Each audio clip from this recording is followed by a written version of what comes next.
Bienvenue sur la Bev officielle, une fois de plus, on vous retrouve. Ça fait plaisir, la nouvelle semaine, nous allons commencer avec des actualités, les émissions des qualités. DAB, nous sommes sur la Bev officielle avec Tonton Bev, les transferts les plus chers de la presse congolaise, l'international. 12e merveille, les motivés de toute une génération. Monsieur Autotune, NFL, cerveau penseur, jumeau de la vérité, l'intellectuel pratiquant. Moi, je ne suis pas au milieu du village, mais au-dessus du village. Tout à fait. Mesdames et messieurs, les actualités musicales, comme toujours, et les faits divers, les faits de société. J'ai choisi de faire cette émission avec Demer officiel, Demer Niangui, qui est mon invité d'aujourd'hui, de ce soir. Tout dépend alors de l'heure à laquelle vous allez nous suivre sur les réseaux, sur les téléphones, sur... Après, je ne sais pas, il y a certains qui connectent même avec la télévision. Ça fait plaisir. Merci à Glody Messa qui réalise l'émission, ensemble avec l'équipe technique des DAB, Lumia, Christian et puis Credo Créa. Sur ce, la sommaire de l'émission Nabiso, Lelo, on va parler des Wenge aussi, oui. Ça fait parler où sont des retours en termes d'actualité après sa production dans l'Arène Grand Paris. Ça fait parler autour de ses invités, de ses porte-paroles, de ses communicateurs, de ses collègues artistes. Ezabawaza en froid, Ezabawaza en bon terme. Nous allons parler aussi, en termes toujours il y a fait des sociétés, on va jeter un coup d'œil dans Makambo et les cas qui n'a IEC. On s'est dit oui, aujourd'hui c'est la jeunesse. La jeunesse, il faut pas encadrement. Avec tout ce qui se passe, nos universités, nos institutions, ou non, nos instituts, allais-je dire, au Congo, en termes de formation et encadrement, l'éducation est comme il faut passer un peu plus peut-être dans le seconde zone. La première position est comme moi dépravation mingi. On va essayer d'aborder avec Demer. Du côté des TikTok, il y a des débats toujours, il y a toujours des polémiques, des contradictions en termes des familles.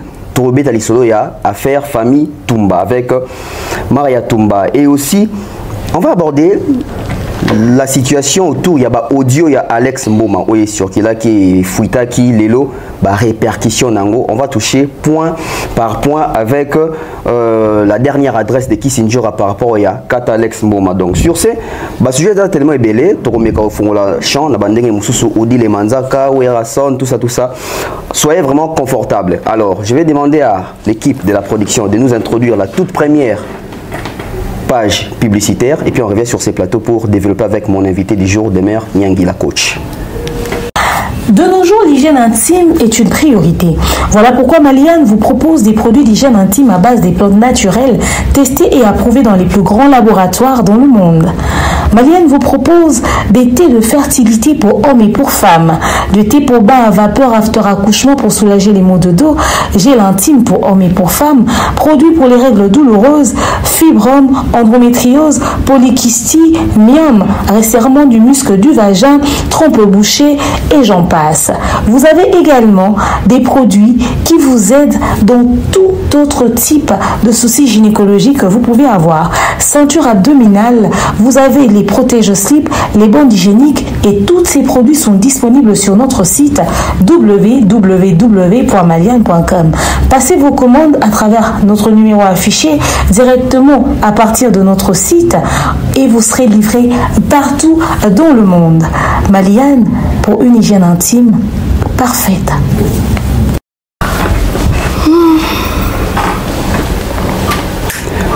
Voilà, Niangui Demer, coach. Bonsoir, bonjour. Bonjour Bev, bonjour à vous tous qui nous suivez de partout dans le monde. Vous êtes nombreux à nous suivre, vous qui nous aimez, qui nous soutenez, qui nous accompagnez et même nos détracteurs, je vous salue. Et je m'en vais comme ça penser à Onems Foundation, Cédric Onemachakou. Le mois de mars, nous attendons ça impatiemment. Également à notre manager, le King Aka Mbutu, pourquoi pas attirer le pharaon. Papa Abso à l'Osambo, à la prière, papa Jean-Flavien Kaniki de maman Sandra. Salutations à lui également, pourquoi pas au bon et fructueux futur millionnaire Jonathan Kalonji, le général Kelly Charleston, papa Guy Bompongo, papa Caviar, papa, maman, comme ici message. Salutations à maman Maliane, à maman Patemka, maman Divini Kali, maman Charlie Bozio, vous êtes nombreux, maman Charlotte Lumumba, on vous aime beaucoup.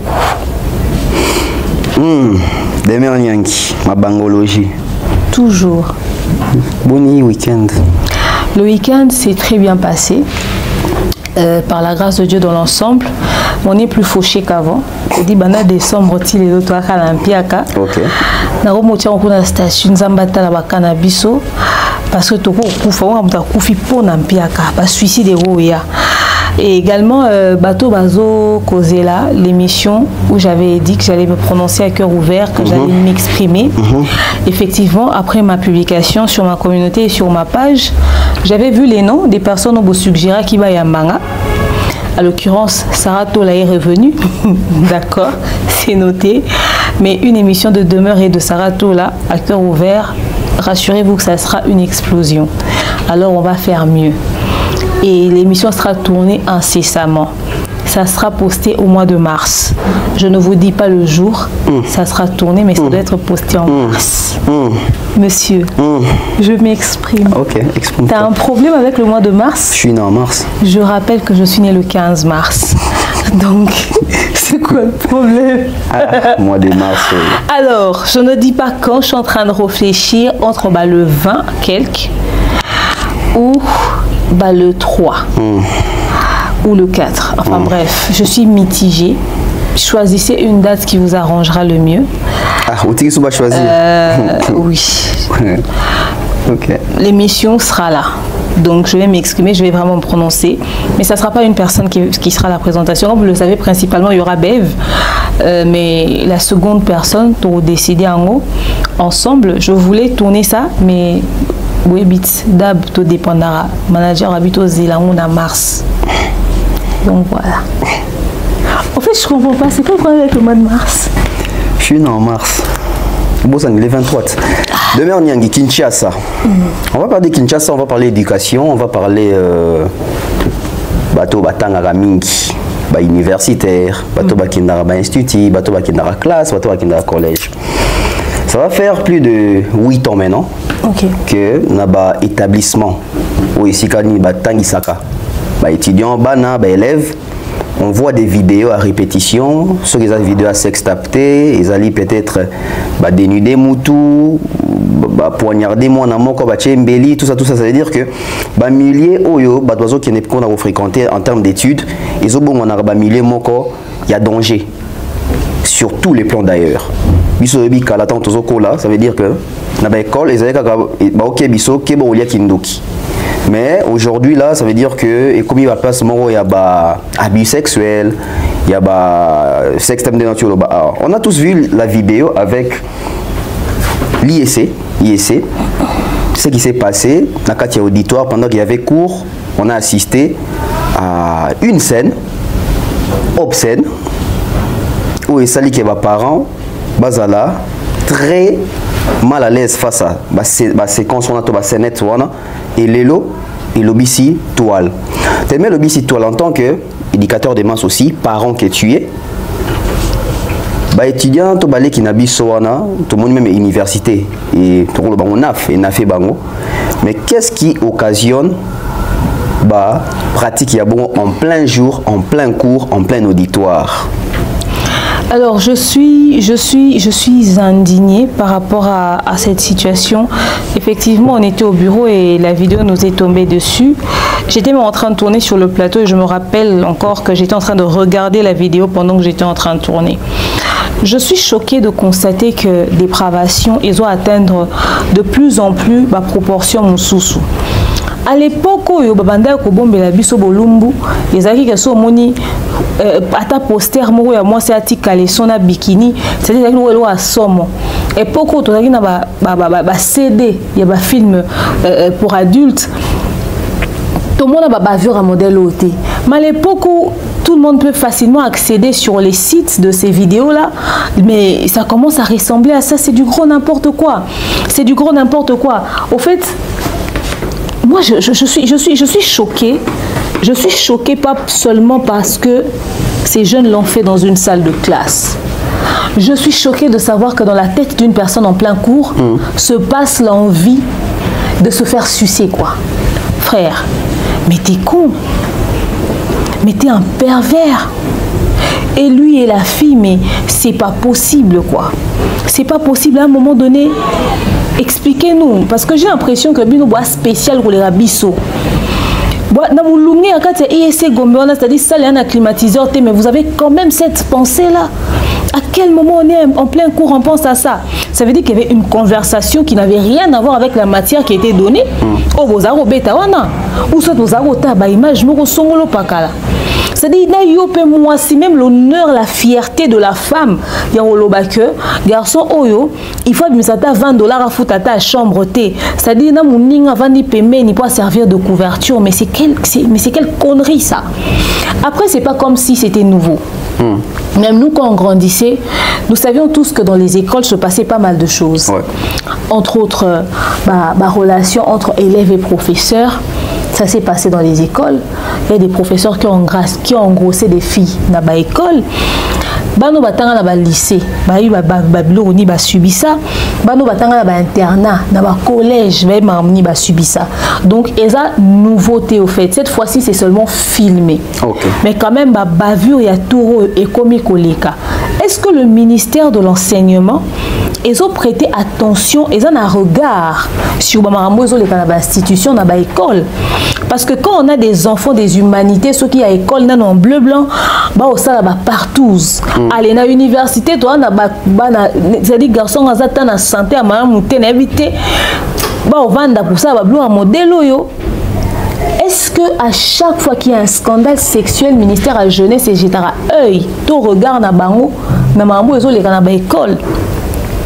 Biso na l'école to ebike dede mo azara kanda kanda ma sœur mo abeta na l'école bakali souté na ba université bakali souté oh que avec autant de facilité bako sala en plein jour. Franchement, je suis indignée, je suis choquée. Mais Babi, rien ne justifie au bino bozo kanisa parce que Babi les garçons servaient à la fille à couvrir tant que bengana pour na minerval pour na ba frère Babi on y bato ba université ba frère académique tant ba ça la contrôle ne ya bomba qui a batamisi on a pour éviter que ba chasser. Bon, les tibison sont des toza boinga kuna bota. So biso sont des to vandi boé elonia montayoki ezaki non liboso avant tout le monde a fait obimisa mutu. Donc toi bazoba. Donc, il faut prêter l'intention. Pour tout ça, qu'on arrête de nous prendre pour des cons. Ils l'ont fait, ils l'ont fait. Après qu'ils assument. Parce que j'aurais voulu dire que tout part d'une éducation, mais au fait, il faut qu'on se dise une vérité.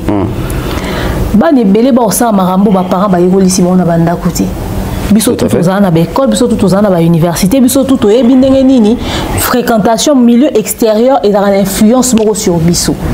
Alors même ça sauter prêter mon intention, basali yango. Et l'université a décidé de les chasser pour qu'ils aillent à l'université nini. À chaque fois que l'école est renvoyée à bano ba commettre ba acte wana et ça pour tout tirer bango ba illettré tout tirer bango ba sans éducation parce que est-ce que ba qui on était sûr à quoi apprendre donc chasser bango pourquoi moi je n'ai jamais été d'accord avec le fait de chasser ces élèves dans des écoles ou des établissements pour nanga baza ba to sanctionner sévèrement faire payer des amendes aux parents mais ba continuer ko yara na université wana ba vivre humiliation na bango nene au sala bango parce qu'ils doivent être éduqués. Pour ce c'est que UPC est bangoté. Oui, mais les affaires, ça veut dire que dans l'université, nous sommes blacklistés. À l'esco, blacklisté, au ça netini, au kumana ni na vie. Ça n'a jamais été une solution en fait. Pas facilité. Ils ont passion à bangoua, ban talent. Écoutez, arrêtez de vous comporter comme ça, les jeunes. Qu'est-ce qui occasionne la pratique avant? Mais c'est ce que je t'ai dit. Ils avaient quelle conversation? Ils étaient en train de regarder quoi? Ok. C'est ça au fait, ça tourne autour de ça, ils regardaient quoi? Ils avaient quelle conversation? Écoutez, vous ne ratez rien en ne le faisant pas, ok? Franchement, vous ne ratez rien. Et quand vous le faites, c'est un plaisir qui dure maximum 25 minutes, c'est-à-dire le temps de vous amuser, de jouer, et puis en 30 minutes, vous avez fini. Et puis encore si le gars est constant. Mais après, quand ça se termine, vous passez à autre chose, la vie continue. Tu ne vas pas gâcher toute ta carrière pour ça. Concentre-toi aux études. C'est le plus important. Il n'y a rien de bon dans toutes ces choses-là. Mais quand on vous dit, vous pensez qu'on vous prive de quelque chose. Voilà. Non, mais ce n'est pas possible. Et les parents, les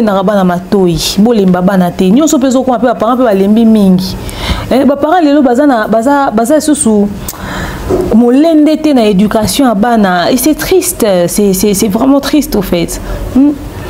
Donc, bref. Voilà.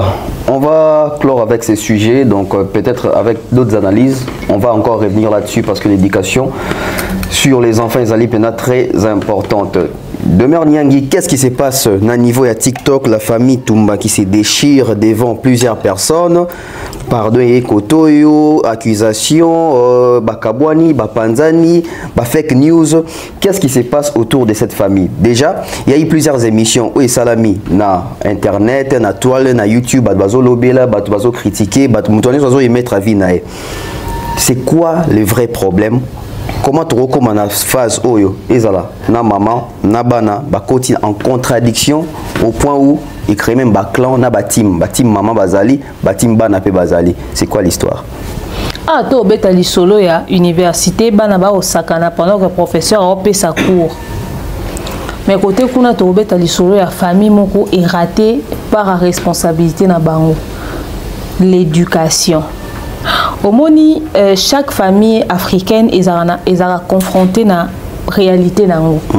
Ils sont confrontés à des problèmes. Maya Toumba, quand elle a commencé les réseaux sociaux, il y a des gens qui l'ont traité d'impoli. Balobi boaka monté mamabe, bilonde boaka fingae, il y a zarane impolité. Aujourd'hui, c'est toute sa famille qui est au cœur des scandales. On comprend l'attitude de Maya. C'est parti d'où?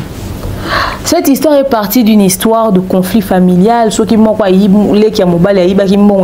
maman sociale, grande sœur na bango, allez, $20, la police, ceux qui a parqué au kanga, maman sociale, ceux qui a bala mobali, ceux qui le pang wa famille, maman la bango vanda kuna baliba bimisa bango. Des histoires mais à couper le souffle quoi. Quand tu entends les voices, tu es juste indigné de voir à quel point les enfants parlent mal à leur mère et une mère qui maudit carrément les enfants par ses paroles. Parce que la malédiction, c'est pas non. Le fait seulement d'échanger avec votre mère et qu'elle elle réponde, c'est déjà une malédiction. Alors, ce que j'aimerais dire dans cette affaire, c'est que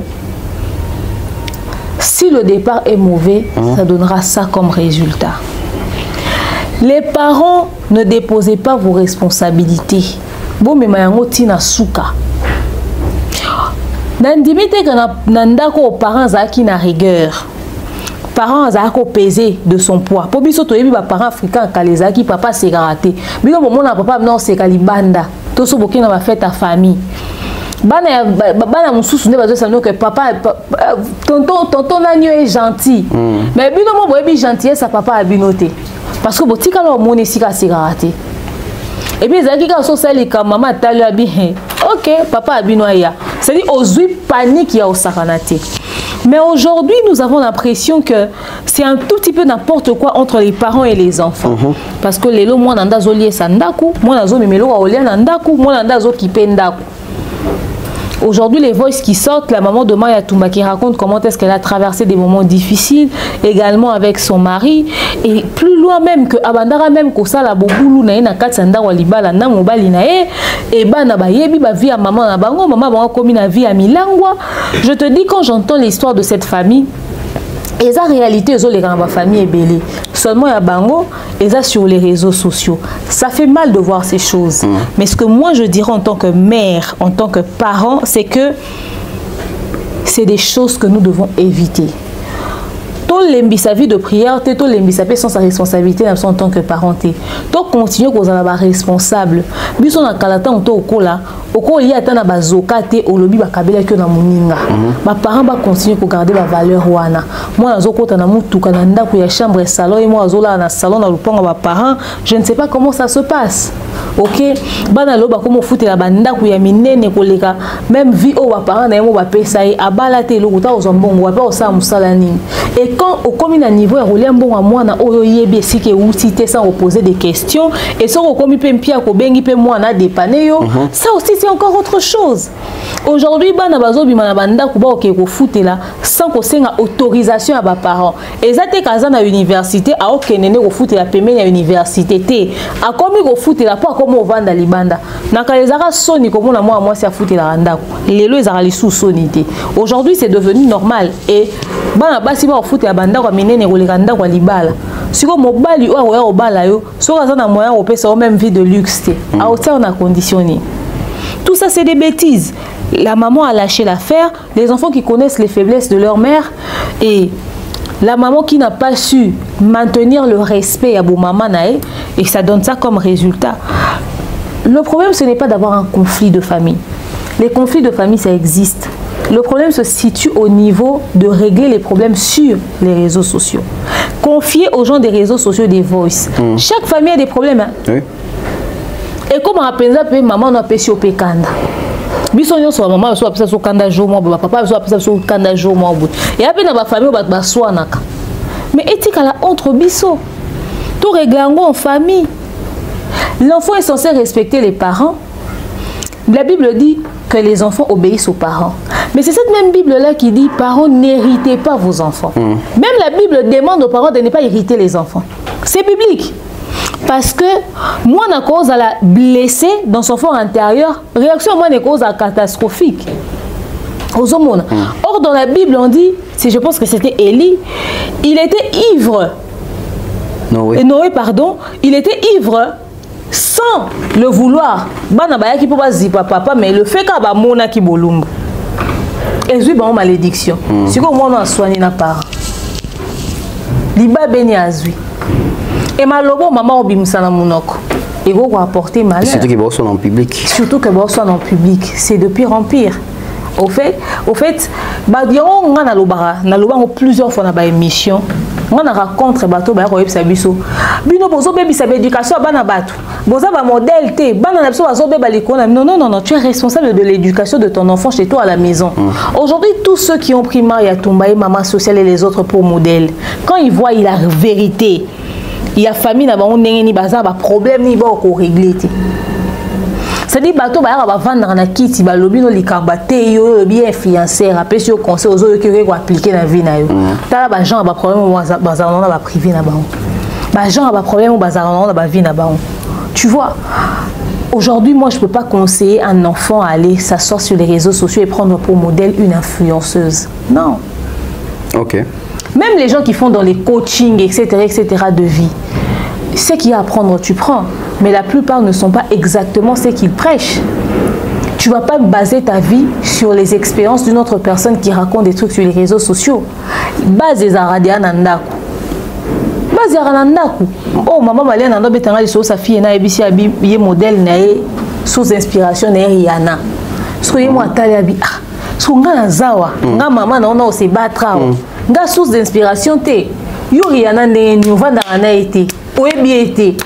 Tu vois, aujourd'hui les enfants ne prennent pas pour modèle les membres de leur famille. Et puis après ça dépend aussi. Si vous n'êtes pas allé très loin dans la vie, si vous n'avez pas fait grand chose, vous n'avez pas pu sortir de votre confort habituel, moi mon état d'esprit n'a été pas que comme modèle. Non, si on a visé plus loin, ok, on a un modèle aux Alibanda, mais on a un modèle à Libanda, aux Anan.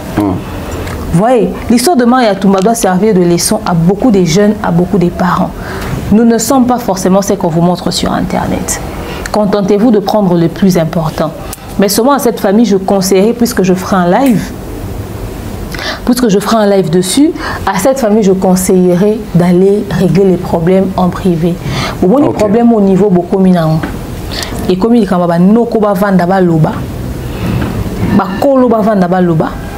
parce que maman a gagné la ki kilo et bimi, maman a gagné la ki moubali ya mwana, or et pas balouba, il y a des choses qui ne se font pas.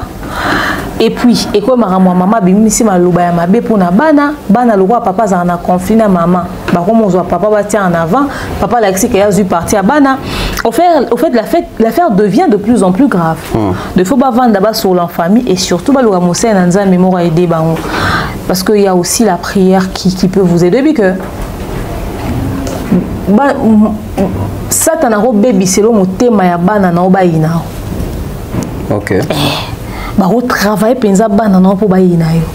Et puis maman pour rosa na misala mabe au point où loka bana no pe parce que lingi ba évoluer pété. Ba maman bongo pe baza. Parce que moi je me demande des voices qui ont existé que entre la maman et ses enfants et comme une internet qui a fait fuiter, qui a donné à qui? Et ça, on les a fuité, ça a de voice. Oh, 15 voices sur Internet. C'est-à-dire qui a donné à qui? Et puis, petite soeur, comment on bima pour voir les réseaux sociaux.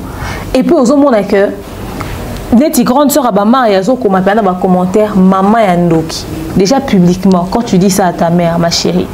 En fait, je ne sais pas, hein, oui, c'est vrai, les mères toxiques, ça existe, les mères sorcières, ça existe, mais attention à ce qu'on dit en public, hein. Au bota, aujourd'hui, beaucoup de personnes vivent les conséquences. Il y a passé dans bango, il va te béler, il va conséquences. Tout ça, va preuve, maman oyo, va vivre les conséquences à passer dans bango. Maman youtubeuse à l'obaka longa 17e. Oui bien. Abeta so li solo nena bana oboto la mibali ya bato. Nena anda bana mibali ya bato. Alongola 17e. Moi nana bimina combien de mibali ya ba miki. Tia ke pesa mobali ya bali mais libali kufit. Aboti moi na ozaka na kimia te. Cette maman là, elle dit elle-même dans son témoignage que tant on attend la vie à moi nananga na comprendre que ça banzela onga na lekaka ba mabe na salaka na futa karma nango. Kotinda mbongo na facilité et commandé Lissanoé grâce à TapTapSend. Et oui, ma communauté, vous êtes en Europe, au Canada, aux États-Unis et vous souhaiterez envoyer de l'argent vers la République démocratique du Congo ou le Congo-Brazzaville, c'est très simple. Téléchargez l'application TapTapSend, demandez le numéro de téléphone de la personne à qui vous voulez envoyer de l'argent et rassurez-vous que cette personne a Orange Money, M-Pesa, Airtel Money ou MTN Money. Prenez l'identité de la personne qui est enregistrée, notez-le correctement et surtout, mettez le numéro de compte associé à votre carte. Mettez par la suite le montant que vous souhaiterez transférer à cette personne. Retenez ceci, dans un système, il y a code promo. Ce qui est code promo demeure, DEMEURE. Tanguyo okosala envoie Yakotinda Mbongo okofuta kaka. Zéro frais de transfert. Le corona akoyamba mbongo en toute quiétude à partir il y a téléphone naïe et cette personne pourra se diriger dans n'importe quel shop au coin de son avenue sans avoir besoin d'un code. Juste aller et retirer rapide, fiable, sécurisé et très simple. Tout cela grâce à TapTapSend. Avec TapTapSend, pas de problème de connexion, pas de retard. Une fois au Tindi et commis, tu tapes et tu sends. Code promo demeure. Recommandez-le à tous vos proches. TapTapSend. Ah, l'équipe en haut tout quoi. De retour sur la question Oyo, on a une émission prochaine. Alors, demeure Nyanki. Ouais.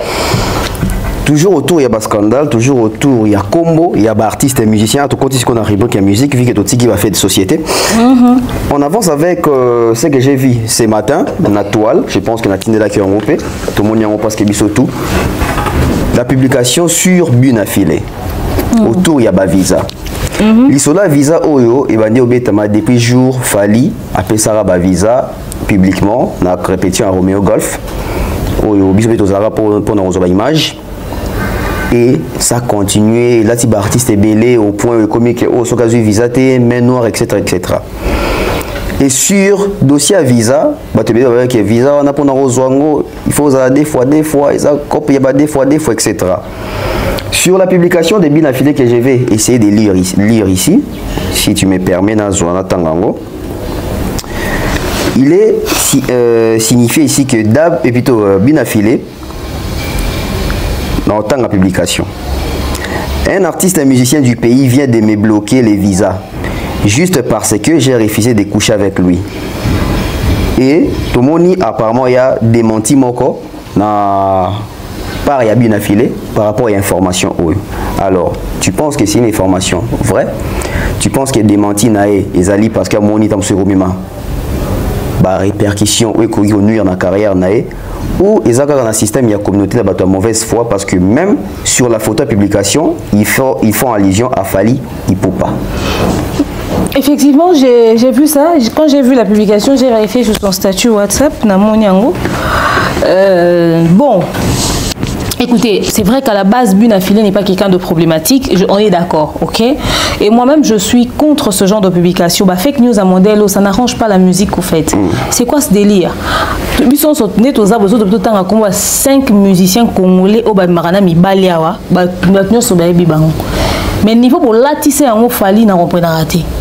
mais ça va open ça peut pas traîner rapena bato bazara pena mo pe ba pire petit na mon pe biso pe tout monde na ba mais boulette ça ngora fali mais c'est pas normal au fait c'est pas possible et puis na minute na période où monsieur Constant Moutamba a ôté les mélalies comme ba deux fois mais même si so ngai question na ngai na zandesco intrigué un tout petit peu par rapport à cette réalité là buna filé expliquer biso nanu yo so zaka en actualité to limwe et où mais la te basali publication moi où il y a les cambois où yo koseli fali ça c'est pas la première fois et bien ça va vraiment grave à une époque je sais plus c'était quelle affaire et bien que obune a filé le bac et le mois où sur fali au réel ça même sur une émission la question Anna et puis au comment rappeler caraboué que ça a été fake news et comme par hasard les lo lisusu yo ana lisusu ba koseli sur les cambois pour nier bimaka tant en actualité était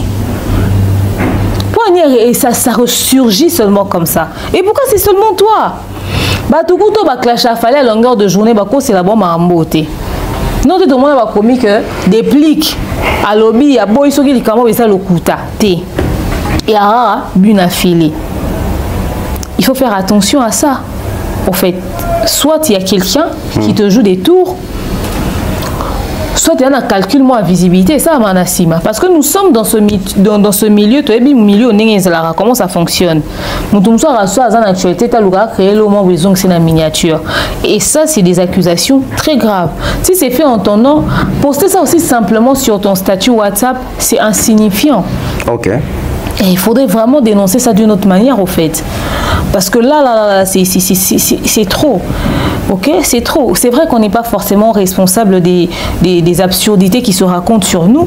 Mais là, je suis un tout petit peu mitigée. Je préfère m'abstenir parce que dans leur chargé, comme ils sont bien, on a vraiment. Avant de charger, tout passer dans le sujet, Moussoussou. Tu penses que Mikolo, bien, dans la production, il a porté face de la musicienne à visa? Oh, on a qui ça dans la production, tu es en portation. Ok. Non, on a bien, ça va être un pas bien fait ou non. Il y a un calcul. Azara na date mon à Portugal et puis on sait plus c'est ce qui est puis après. Ni on à Portugal, on a Portugal en mingue. Je ne sais pas parce que même Beckham peut faire la bête en Portugal, on a les Kakaraboué. Fabregas qui doit faire les Zénith suite les AT, les concerts le 9 mai, mais jusque là. Bien affilé coup casino dans Mekité. Il y a un jonga nan. Mais la dimide bon yo qui pour na jonga aux abatu visa. Mais pourquoi connotation à Elongi à viser faut là ta connotation à soit ici soit main noire soit na minute opéra peu compliqué bien na fila na banzem bouté na musique té na marambouté au fait il n'a rien. Après en ce qui concerne mais Fabregas mais quand même hein Fabrice souffre là. Il est en train de continuer avec les séances répétitives. Séances répétitives il y a nini concert les na mais au lobela coûté Zénith tango. Ozoma mambo esaka ke ba bakapso linga Fabregas té. Parce que neti boé si si ko suite ezate billetterie nango coûte monde na lisuté yebisa biso soki ba retirer auto reporter événement parce que tant on a lobaka déjà ne bandé que nazara d'accord na casino de Paris na été bat ba lobaka nga linga Fabrice té tant to yo loba sou makambo casino de Paris beti na ba kita rouge le roi réunion ba to croix rouge yo ba lobi na linga ke karaté mais ça mélange Fabrice siko oyo Zénith siko na lobaka na ka ko beta Zénith oté. Ce que tu as dit casino après au bêta Zénith. Mais malheureusement, les fans vont induire l'artiste en erreur. Quand inciter bango ko assumer ba date au bokomi ma pour na ma PKT, ça c'est des bêtises ça. Maintenant et comme il a niveau à expliquer public, nous sommes en fin février frère. Ouais. Le concert est en mai. Éclaircis ta communauté, soit c'est reporté, soit c'est cancellé, mais dis quelque chose. Parce que oye bisabiso te que eza pona goma na buka vouer a auto beta. JB en beta, ba tout bon beta na poto. Bon tout na biso te bino stade de France et à Caen. Biso to ba mission falité. Fallait après ça nos calendrier na biso to au stade de France na yi. Mais déjà, il faudrait pour netiboé alors créer les biso annulation, tout le monde a visa moroboué pour justifier ça. Ou même à cause de ça, bakou ya faire. Ou bien faire à limouissa ba calendrier. Quand on a publié, on n'est pas limouissa sans justification. On dit des éducations à Wenge. Bah je pas oui ça va bon. Ce bon bah ouais. Pour moi, nous sommes un comportement, on a obimisa date, non, bon, ils comme date en comité, alors date en l'équipe. En fait, c'est les mêmes constats que j'ai fait aussi avec Héritier. Orbit en a moins d'aimer. Ah, le beloté. Ah, le beloté, billetterie, n'invité sur ces fonds, moi. Mais tu vois, vraiment. Mais tu vois, au moins, déjà que deuxième date, c'était. Date de Bruxelles. On a des soucis. Invité, hein. Les gens doivent apprendre des conséquences à Mamboé comme il a baron. Concernant les bosses, vous avez bien où Razalé, où on a torches partout. Hein. Et puis, nous avons salami, nous avons salami na podium. Ah, bah déjà que rideau a tempelo ya wenge kabwani katikati. Et puis katikati yango penga na baka katikati. Là musupe za ba genre ba tissu ba kata na ninga mabe. C'est-à-dire nga mweke munene. Rideau tempelo kabwani katikati au fait. Non, mais c'est pas normal. C'est pas normal. Déjà Azat sur coup tous les sous-soutés parce que baka wenge ba na position mo par rapport à Wata. Ok. Bah, la position moi, par rapport à Maramboleka qui. Et aujourd'hui, avec le fait que Ouera a montré son penchant envers faire, et ça sera pesant pour Wata, au fait. Ça sera très pesant. C'est-à-dire les fanatiques doivent s'aligner dans la prise de position à Ouera. Est-ce qu'il y a tout au point de ta concerne, on a bien. Il faut bien que ça bille. Nani Wata. Bila commune en sauver va concert à Bato. Ah papa il m'a aussi l'autre na carrière na akenda ta sauver à baninga. Ah ana date. Ana date ni. Non des voitures ngolo gâté. Ah mon cher ami la surprise. Maman na pexi popo mo passo na mission la scène Thierry ya o concert ba monsieur Marambo balobité. C'était quoi le délire? Il y a popo ya concert wa ba dozaye beli banda. Popo va na poto. Ah vie. Yo ko maman to bo maman bebo ndeni. Tika bien bo maman. Ya on a fait raibi wa makolo. Nandeni.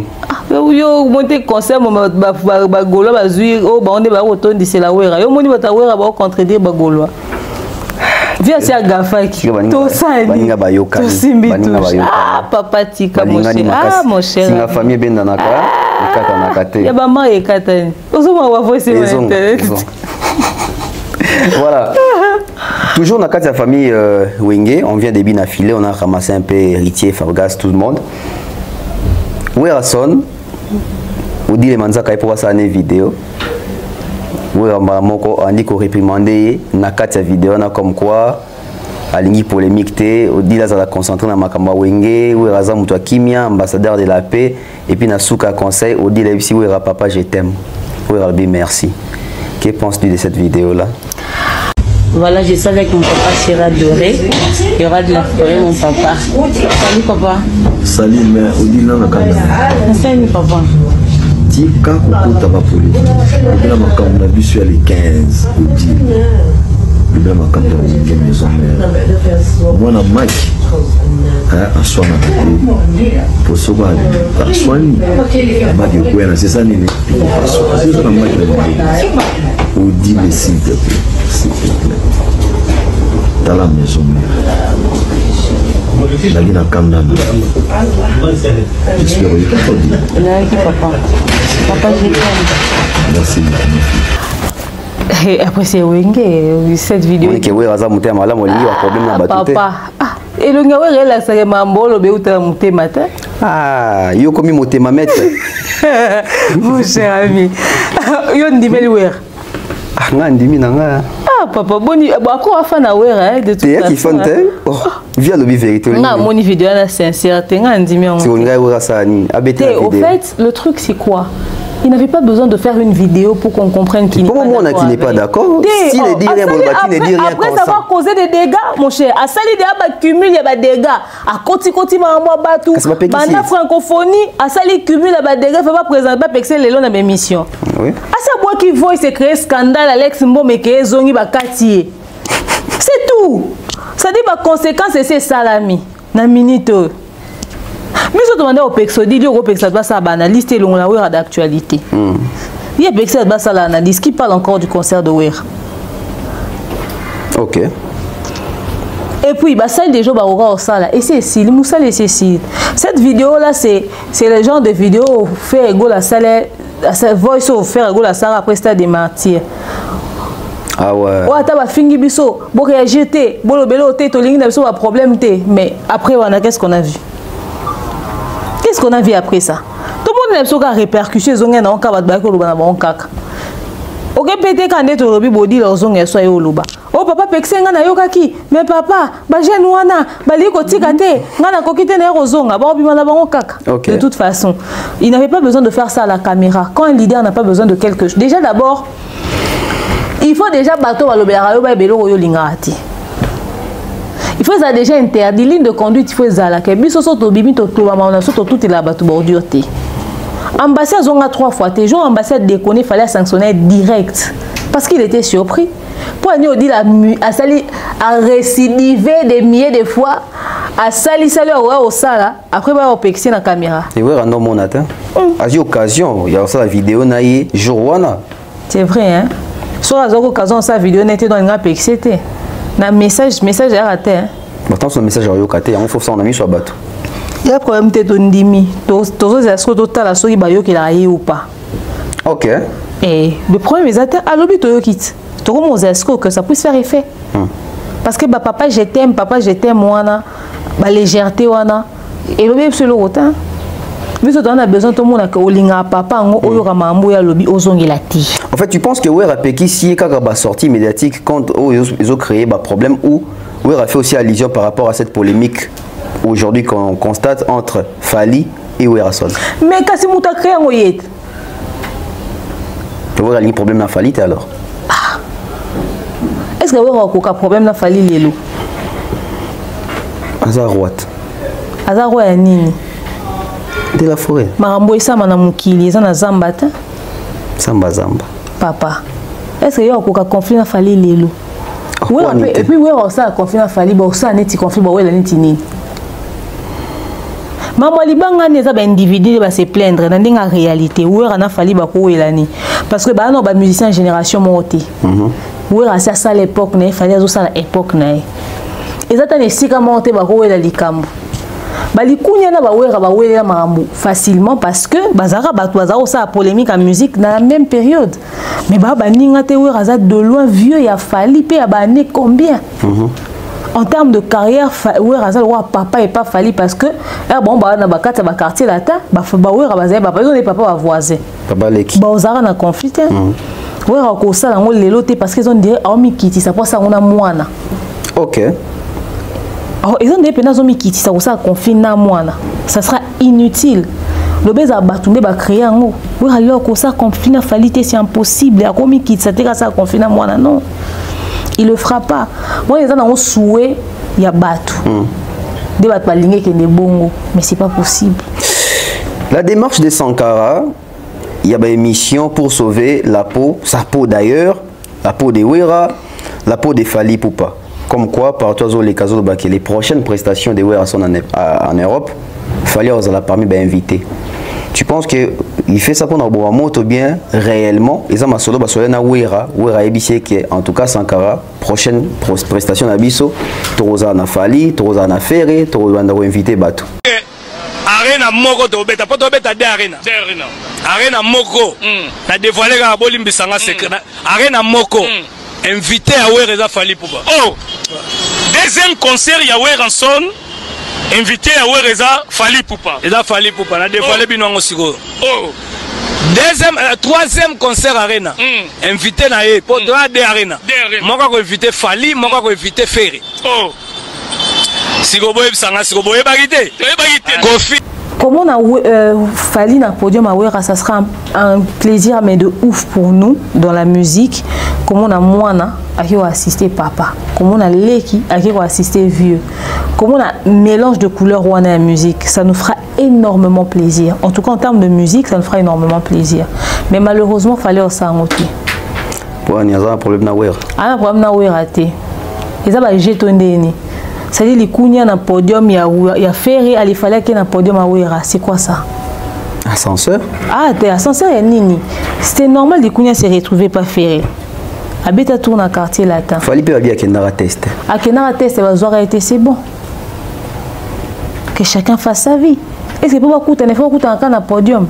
c'est-à-dire banzele ezati na Kinshasa na niveau wana donc na nzela na rond-point ba kokuta na te ba ko benga na te ba tala na banda koute il paraît si les gens pas ta sœur ya Nana Ketchup ba ça peut ba deal ensemble ça veut dire ba ko kuta na ta na ndenga basi na bango ba ko kuta na ils n'ont pas besoin de se voir forcément sur un podium c'est bien ça sera beau à voir mais c'est pour que ça puisse ressusciter quelle polémique.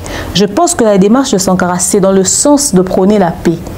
Mais il fait ça sans consentement à Ouera. Ah, il y a un consentement à Ouera. Il y a un comboté. Car pour nous, le barrage à tout lingana, à autant à comboté. Na podium de Bakutana. Non. Sankara veut faire la paix. Il veut que le débat s'arrête. Il veut que si, il veut que ça. Moi, je comprends, je respecte parfaitement. Je comprends la démarche. D'ailleurs, mon vieux n'a pas sur Mo TV dans Sankara de Kuntawewa. Mais franchement, vieux, il y a un proposé. On a vraiment concert Boya. En fait, on fait la brèche. Quand Sankara, selon toi, quand Sankara dit que la prochaine fois, il fallait aux inviter, faire aux invités. Bakoya. En tant qu'invité Kakabaye pour Raza Viena Bango ou invité Fali sur scène ou faire sur scène et c'est va débourser et cacher. Bon, il y a un fair play tout il y a un sens professionnel. Na nenga logique ya ba invitation on débat au sala que ça ba logique ba invitation à fair play. Fair play bazo de visa. Papa.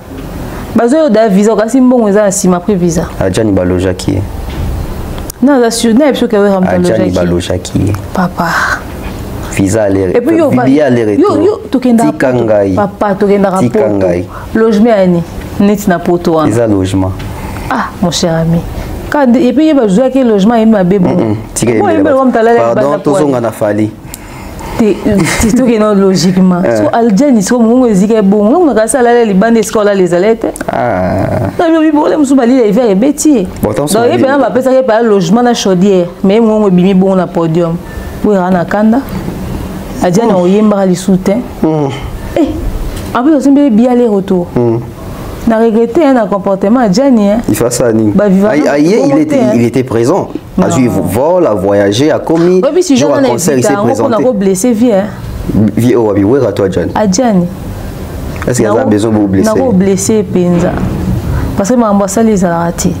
Mais si nous devons revenir au fait, je ne pense pas que les invitations seront payantes, mais je pense que les en ont comme invitation à fair play.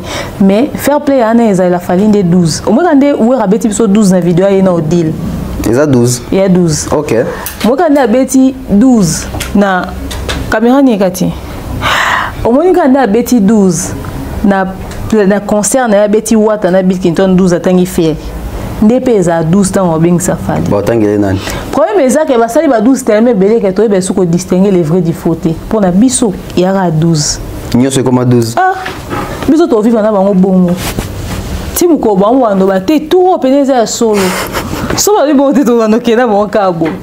Mais fallait pena enquêter. TV Sankara franchement honnêtement n'a fallu mo da kamwe que yo le belo mo bon.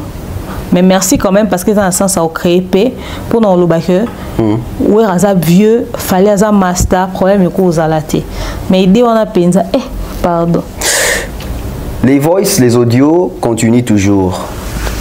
Cette fois-ci, dans le groupe WhatsApp, il y a Bato Wenge. Là où il y a les papis Kakol, les Golf Kizola, l'administrateur, le président, je ne sais pas qui. Dr Pichou, bango tout. Sankara, bah quoi attaquer na groupe yemo pas alaka et pas Papi les Princes. Papi les Princes alobinios, alobi tant batakaka ouais pas bato fali Sankara ayara jamais qu'on s'est prononcé Sankara c'est un faux Sankara zo kiti sa wera zo diminuer wera Sankara za très infiltré d'ailleurs couteau. Il faut pas pour entrer na Sankara na kende na nyatikala. Kanda Zambas. La guerre sera longue et populaire. La minute Sankara guerre et bandinga na yo. Je comprends. Au moins Sankara ba jeu oya na ba comédie na kati orchestre oyo. Toza ba tabaje wana te, to ba tabaje wana te. Sankara, yo pena o parvenir ko tout na presse ba boki fali ke pour la nini. Fali azan nani na kati orchestre na biso. Fali azan nani na orchestre na biso ba boka par rapport ya quoi. Bino na kati ba waro ba so finga wera. Ba so finga mama Sylvie Mampata. Yo Sankara ko akoloba te. Otika change pas ngai, otika leg na ngai. Ah. Alobi na voix comme bas n'était bika et rubika kaka. Papi les princes c'est sa deuxième fois en bas. Yobika, c'est la première ici la quitte. Maman son zozonga wenden. Sankara mbozo bois qu'il est mbas. C'est-à-dire oza kuna na place à Sankara te mo senga ozu de abamba sous défaut. Ce que so babi ba pona entre yo na Sankara ka yo notika. A imaginer na kozon ya wapi. Ça veut dire on s'appelle ça Sankara. Un bon $400 pour la mbasso. Oh bilo bambasso bon ezablo ba 305 c'est la cherté. Bati on ce qu'on a $. Et obi moneti wapi. On va mu kolomba so ça choix. Mais ça on n'a rien à colomber. Ça choix. J'imagine pas son fait qui va. Mais apparemment 140 to bois qu'il bambasso wana. Yebi sa vie noti ka biloko wana ti. Papa. Bato bois qu'il bambasso bazé belé ko bazo finga wera. Ya mo na papier les princes. Ya papier prince azo silika. Ponya kanisi ka eza Sankara. Abia yebi. Modèle ba fan ba komo ina biso pe boule. Et so azuni mbaso fan. Au fait. Na lobby non qu'il faut ça na partir ça na passer que azumba sous deux fois mais on continue au bundela wera. Na qui passe. Na bi musalo eza pe na passe solo. Bi Sankara là c'est masque de vieillesse. Bah là c'est un peu mi bail.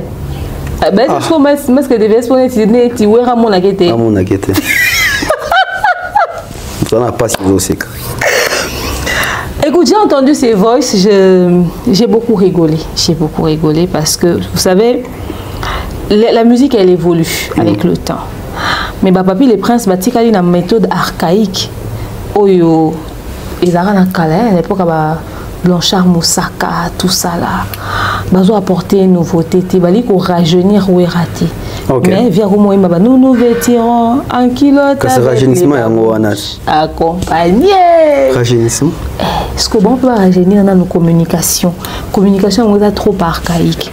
Et puis conflit au bas au sein Sankara, moi je trouve ça malsain.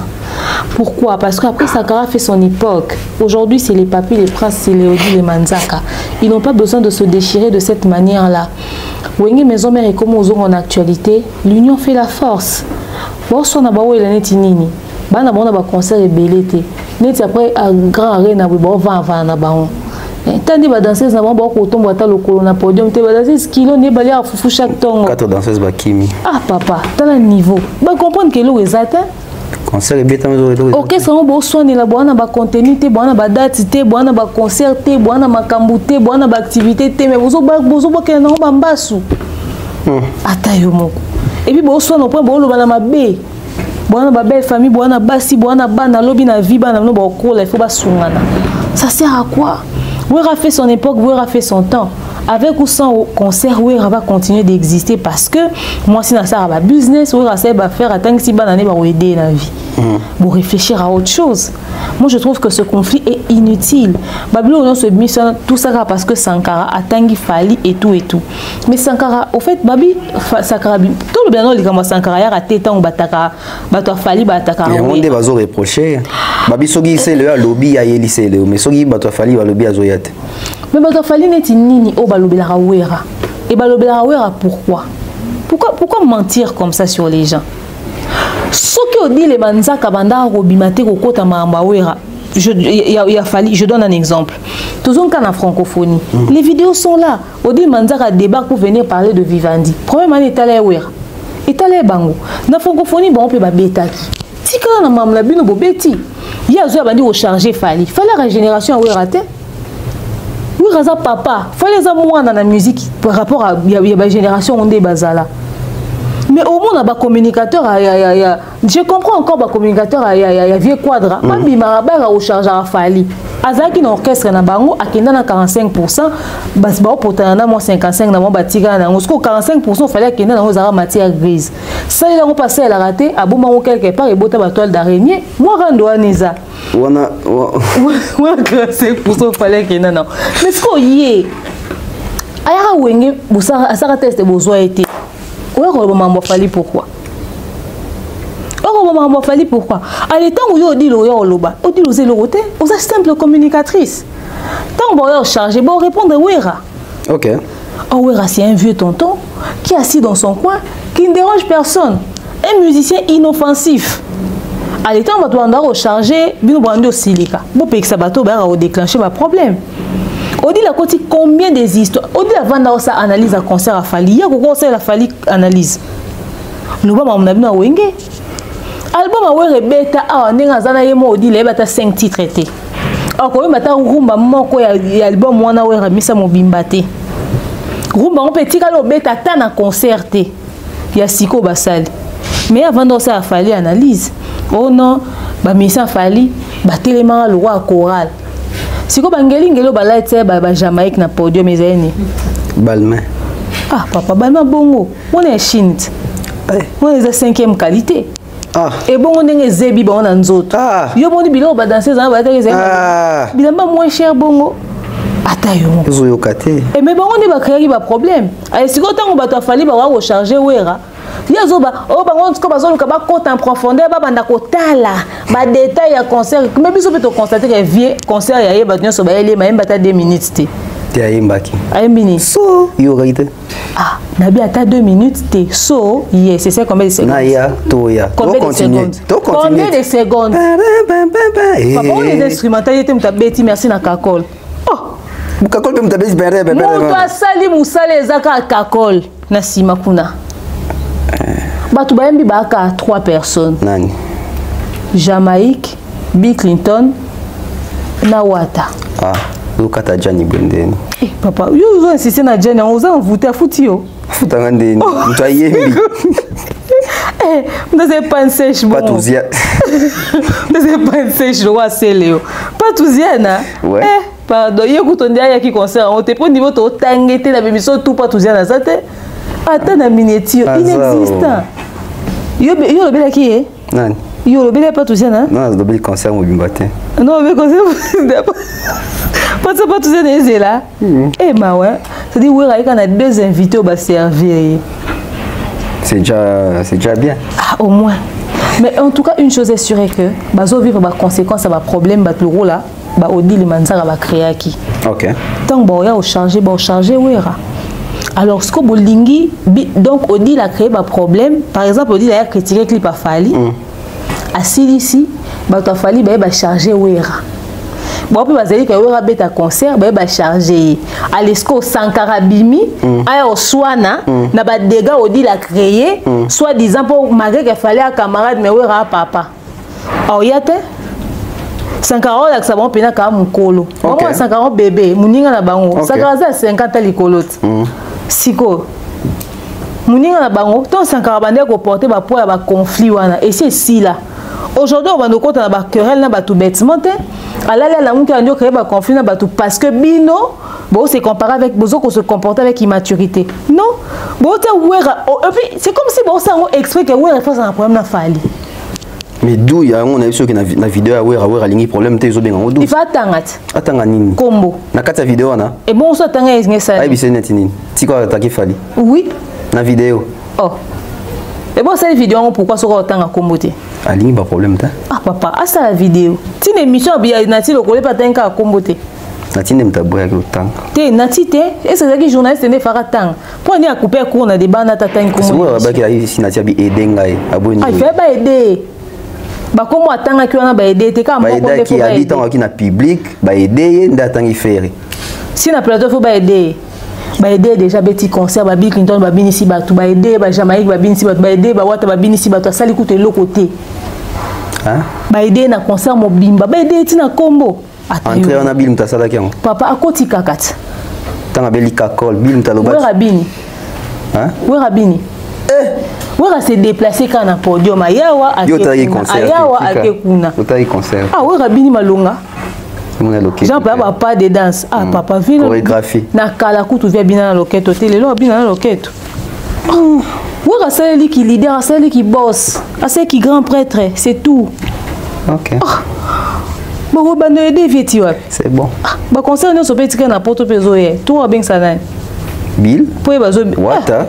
Bazongi mbuba vous savez que bazongi maison mère. C'est Léo. Ba me kaka ko ya sous concert wana. Pour yo sala bangoni. C'est que bazongi maison mère. Ndesani. Tozongi sa bon orchestre ekufa. Ba ozo ba live moko non bazo acharnement bongote. Au monika tala na kwa célé ba ya sous concert awe. Oui za obebisa baninga ko invitation. Eza ko besa baninga invitation te. Invitation ba foot ya ba momba ke na ninga ke eza papa bangote. quand on va manquer de respect pour la faire, baya, zone à maison. Yo, dis-le. On dit que la demeure. Est-ce que ça, yo, ça n'a une maison mère. Est-ce que c'est comme une maison mère? Bon, c'est sur la maison mère. Vous avez ça, ok. Bah, on va avoir carrière solo. Mais invitation et pédicité, mouta solo. Oui, invité ba tumususu. Oh, quand ba ça oisé quoi. Tout logiquement des arbres ba ko zonga te déjà ba c'est ka bon ba le ba visa pamba faire ou raser là bon surtout ko bill. Eh. Mais jamais cause conquérante. Au moins d'ailleurs télé libaya. OK. Ah mais moi je t'ai dit. Ba ko zonga. Trop c'est retrouvé dans scène mo boy. Jamais ka sili ka bois kili bill mbasu. Oh, na biche oya. Mais maison mais ba na mbasu hein. Tika. C'est bon. C'est bon, hein? On poursuit. On poursuit. Tu es dans un sujet, il y a des audio qui ont continué. Tu es comme Alex Mboma. Ah! Les enregistrements ont fuité. Les gens, mon côté, ils ont dit mis ça tout. Nous avons une question qu'il faut poser par rapport à l'enregistrement. Enregistrement Liboso, ils ont Alex Mboma na Odile. On se pose la question qui a enregistré, ça veut dire Odile. Qui a balancé, ça veut dire Odile. Deuxième enregistrement, Alex Mbomana, Maître B50D. Qui a enregistré, qui a publié. Maître B50D m'a enregistré pour se laver. Ok. C'est clair. Enregistrement à Souk Ezali, proche collaborateur à Soulé, na Alex Mboma. Et n'a qu'à si Alex Mboma pas payé. Jamais. Jamais. Jamais. Ok. Il peut pas dire que Mbalamo. Et Nando Banga. Nando Banga Penza. Alors, tu es comme et Salami, il crée, ma camion se crée, bah dégâts, bah lobby, bah tout ça, il banalise, bah chroniqueur pro Fali, bah communicateur pro Fali, bah tu yao, bah repère ça à vie na bango, bah pesi bah vie na bango sur Alex Mboma. Et comme il tient à point où les bureaux, il y a direction marketing, il dit Badia il tindi message, il parle entremise, il y a Kissinjora. À ça la vidéo moko où il a annoncé officiellement que Alex Mboma à sa émission à combat falité, attends so combat falité, kata Alex. Ça veut dire que la vidéo Edi Badia Salaka na je pense na New York, son abosanité.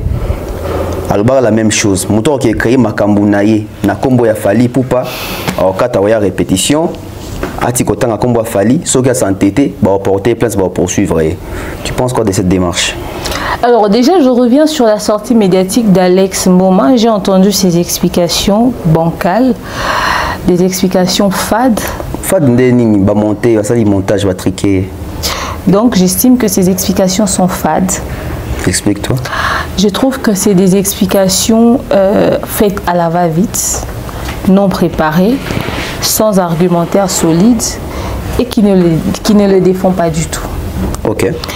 Il a subi la pression, il a paniqué, il a décidé de venir s'exprimer. Or, dans la communauté, autant on a s'exprimer, il y a un makamba oluba. J'aurais voulu quand il va sortir, Admana Belema, contre Lema. Tant on dit l'andoloba, tant on baso soit non deal. Par naïe, il y a conversation avec Nini. Qu'est-ce qu'il a dit concrètement? Il y a le banabiso oya lobité. Alobi oyo boyo qui les avoua na wanganité. Mais basangisi ba propos ne bakatia wa bakatia. Oui, mais il avait dit quoi exactement? Ça il nous dit pas. OK. Parce que attendez, Bev. Toi tu m'appelles. Oh allô demain yo bikolo o chargé si la boendeni. Ngasko na bandi oyebiso. Oh omoni kutu badi nana toyokana ki keto longola ersi pêcheur en actualité kutu ndenge na zaboye président Caleb a comment futa ceux qui bobo manoka mbongo. Papa, pourquoi je vais citer tout ce monde là?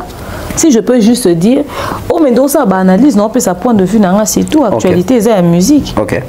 Il faut expliquer biso ba komba ba toyaki se retrouver na appel wana ndenge nini parce que pour passer la montage il fallait bazana élément ba élément na yem tapé si bango. Que faisait le nom de B52 le responsable de la sécurité de Fali dans son appel? Que faisait le nom de Soulé qui gère le côté administratif chez Fali? Bah comment on est ça nini appel là? Parce que c'était une conversation où on te demande à toi nini bo c'est la analyse boé to sali nini. La question était simple. Est-ce que dans cette question, il vraiment fallait mettre les soulets, les tout ça là? En fait, il a impliqué 5 personnes. Voilà. Il a impliqué Fali, Edi Badiata, Soulé, B52 et les Warriors. Non, implication. Il y a côté à Fali et les Warriors. Mais il y a Likunya qui est la victime maintenant dans cette histoire. Il nous a créé une victime qui n'en est pas un. Atayo Moro. Et c'est vraiment dans maman on se vendre à qui vient la victime. Il y a maman sous fallait subir ça dans les réseaux sociaux pas forcément. Tu vends à toi maman belé un jour à loba.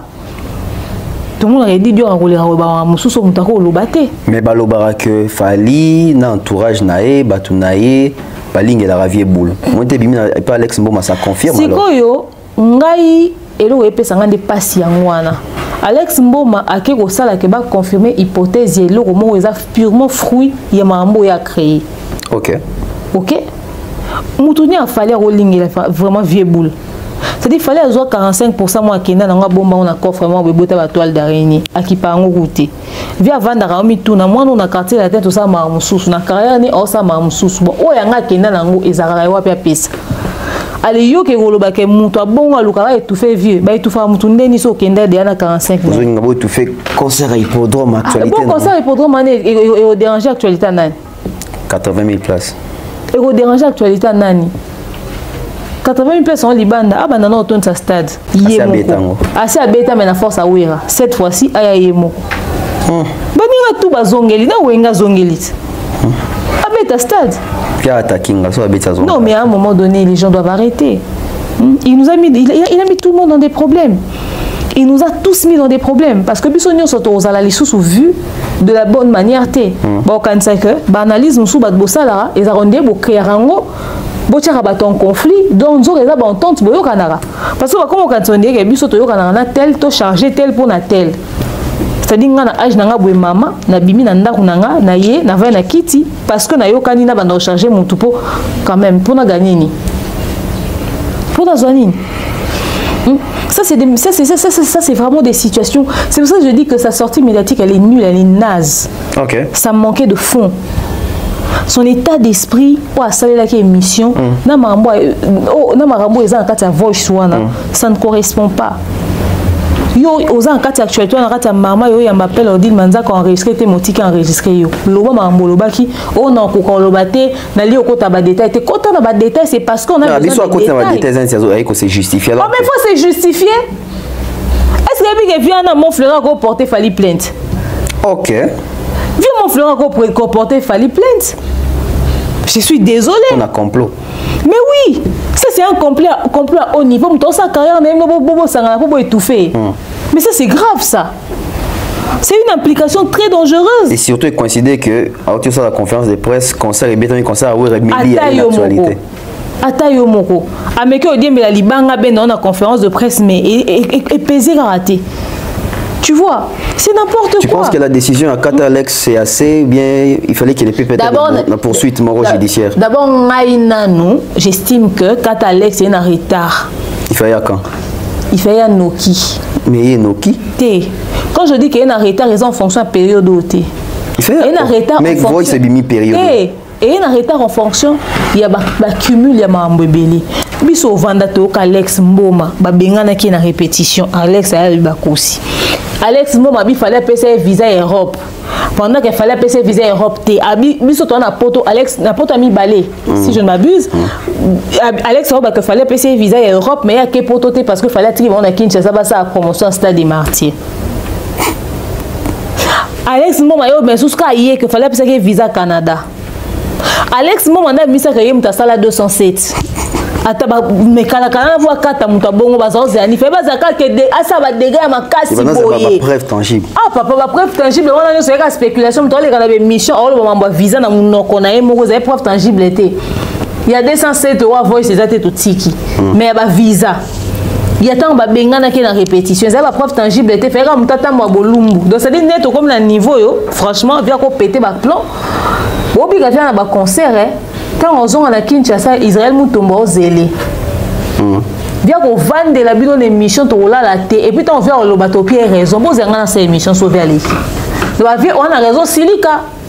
Il fait pas cater bandaka. Pourquoi il faut cumuler bavio? Pourquoi je le dis, il fait pas cater bandaka? Pourquoi les bossos toqués dans ton zongi, tala ba désordre belé le quoi le panga ba mongo. Et c'est quand on a un ton problème bimi. C'est des histoires qui n'avaient ni tête ni queue. OK. On dirait folie mo boyezo ki bato. Bazo ba sara lettre ba se désolidariser na battoir. Il fait ba gardango. So ba bengana dans répétition zaki parce que Corbeil katana déjà ba se désolidariser ba balinga mo su mutu pembe na bango. Il fait ba tia ba principe. Papa dit ayo bima o mutu ozo comme fali a sala boye ba poursuivre na justice. So tant yé Alex Mboma no sa ba mi wana nyonso poursuite judiciaire ya raté. On doit observer. Ezaka dia komba fa bande ko observer. Mon des aroki a faut yo capable. Ba o yo faut yo ka mais o ta ngone émission moko. Donc on va ta Alex na TV ka li to imonde banda o sa. Non, ba tiki Alex a cumulé ba connerie. Il fait ba kati banda kala. Et ba to kata ba se belé. OK. Parce que tout le bateau qui pas été pas yo assure que ba biloko yi Alex banda ko lobana bi mission na wana. Avant to ko na mambo so z dab ba to ngaba zo na bopete. Non. Biso tata to lobelo te mokile gangaka. Ne ba si ba kata biso mutu awat. C'est matin midi soir des histoires, c'est matin midi soir des histoires. Ba umisi likambu, ti Alex a sali ba de faire mutu akufa nanu. Avant ba décider au kata Alex. Na ina ki na lokwa to chuter, na ki na réflexion moko. Ce qui Audi l'a enregistré à Alex, mais l'autre a assisté à scène. Mais l'autre a assisté à Alex, a continué ko bunda na kuna likamango parce que tangu ba Alex ba bandi ba connerie na bango. Ngana yo to ko mo fingama. Dab ne bazo créer fali problème na wera. Biso ebe mambwe ligata. Bato ba lo ba ke bino dab ne mo tira likamte so bozo likambo bozela tonto ça 3 mois na likambo Alex de mo parce que moi, la publié ma voix, ça va menace. Bon, tout le monde menacé, pourquoi? Parce que les gens estimaient que c'était Dab qui était derrière tout ça.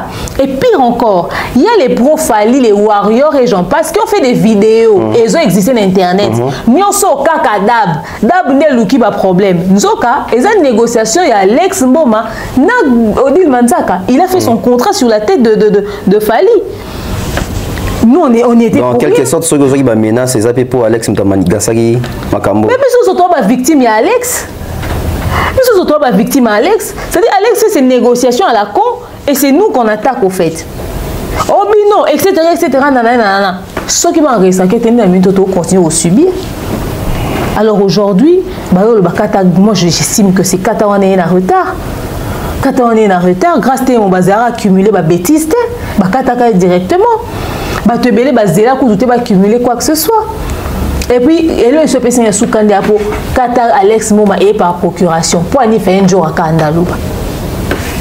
Il fait papa dit moi ça pas note dans les grâces. Qatar Alex Mboma c'était légitime. Parce qu'il y a ceux qui parlent de marketing, communication. Et maman média, et maman bilili. Tom t'as touché la image artiste il fait moi communication. Mais Joe le bien ultimement l'écolo dans sa vie. Joe le fait attends la page amana Boudouga. Ça la connaît.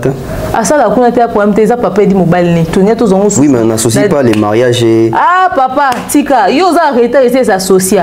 Na éviter qu'à moi ça papa dit. Bah tiens on t'a connaît ça officiel. OK.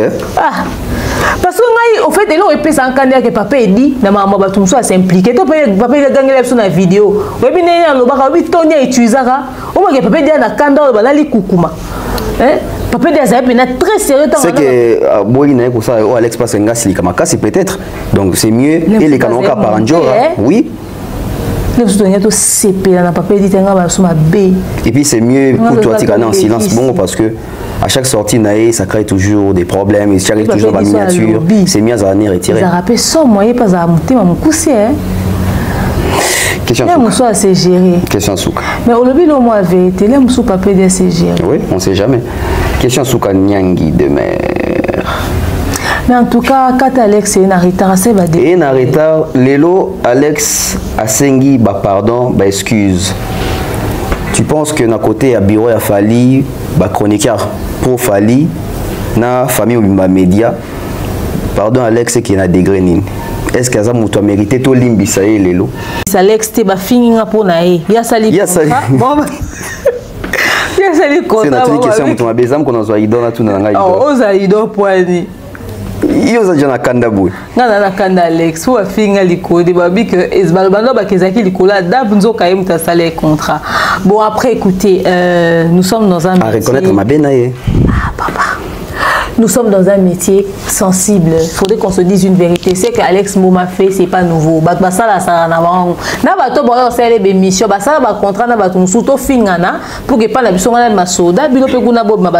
C'est des contrats qui existent. Okay. Ça existait depuis longtemps. Des contrats, c'est bon que Alex Mboma a des novices. Aka mukolo na biso na âge. Nana bani na ndule. Mais aza novice na mama ya mabambo eleka marma ya réseaux sociaux. Aza na maîtrise na ngote. Ba voice ta modèle wana Odile Manzaka linga comprendre te montage ya etango linga bima. OK. Ye pendane ko ba ko mzapela ta ke ngaku tuna linga wera wana te. Siko omituna alobi ondenge. Ça te lukaye ba mo. To sangi seli to collé anga lo beza montage ba to bana wenge tout ba lapidé to y a tout ça pena pick and na ba montage et puis au moins appelle moi que mais c'est les 5 versions à maluba nae anga za choqué malheureusement quoi inde na Alex.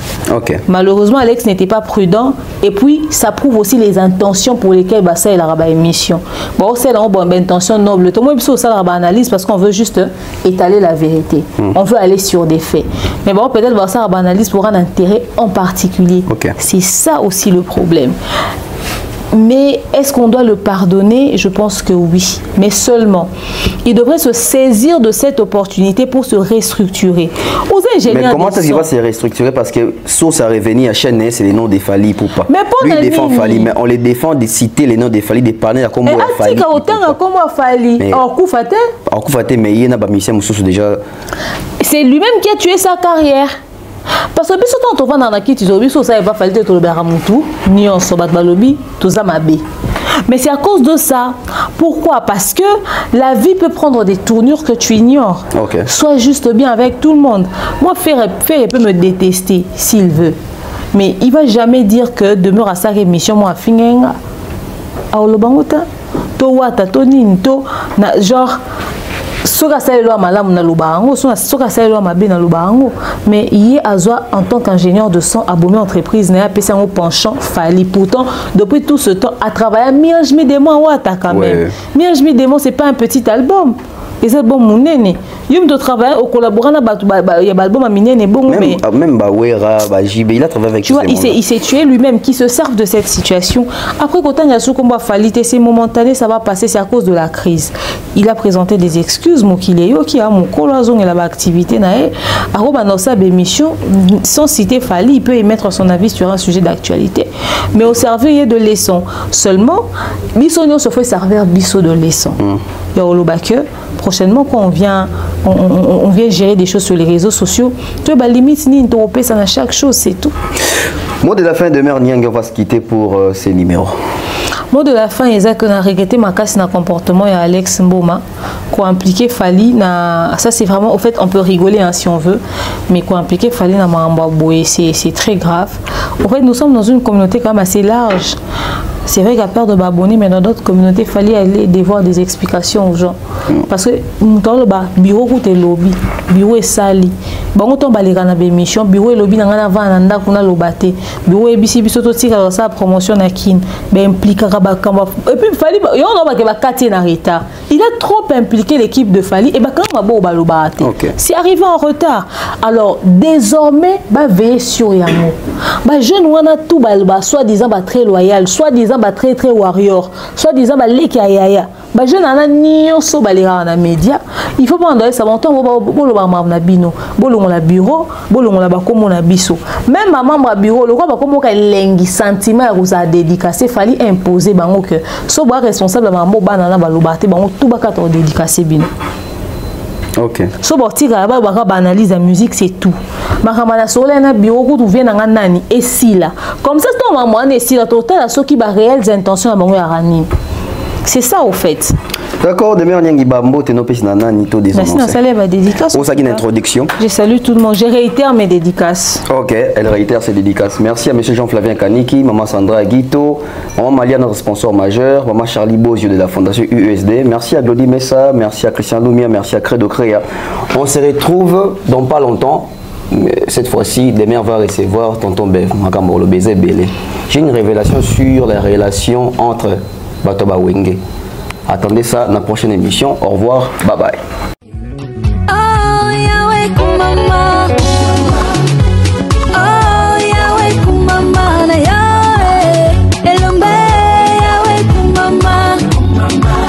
Libangana